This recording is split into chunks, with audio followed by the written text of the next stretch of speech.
Taste the Daily. செய்திகள் தொடர்கின்றன.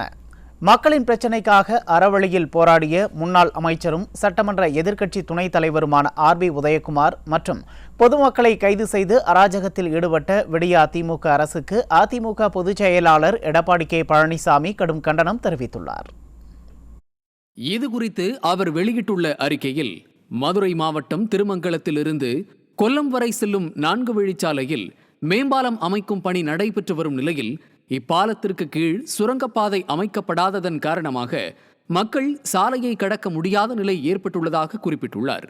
மேலும் பாலத்திற்கு கீழ் சுரங்கப்பாதை அமைக்க கோரி அப்பகுதி மக்கள் தேசிய நெடுஞ்சாலை ஆணைய அதிகாரிகளுக்கும் மாவட்ட ஆட்சியரிடமும் மனு அளித்தும் விடியா திமுக அரசுக்கும் தொடர்ந்து கோரிக்கை வைத்து வந்ததாகவும் அவர் தெரிவித்துள்ளார்.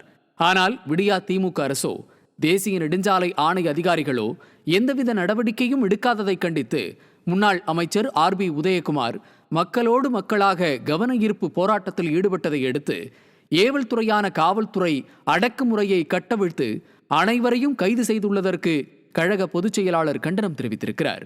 அதிமுக மக்களின் பிரச்சினைகளுக்காக தொடர்ந்து போராடும் எனவும் மக்களின் கோரிக்கைகளுக்கு தீர்வு காணாமல் போராடுபவர்களை கைது செய்யும் ஸ்டாலினின் சர்வாதிகார போக்கிற்கு மக்கள் விரைவில் முற்றுப்புள்ளி வைப்பார்கள் எனவும் கழக பொதுச் செயலாளரும் சட்டமன்ற எதிர்க்கட்சித் தலைவருமான எடப்பாடி கே பழனிசாமி சூளுரைத்துள்ளார்.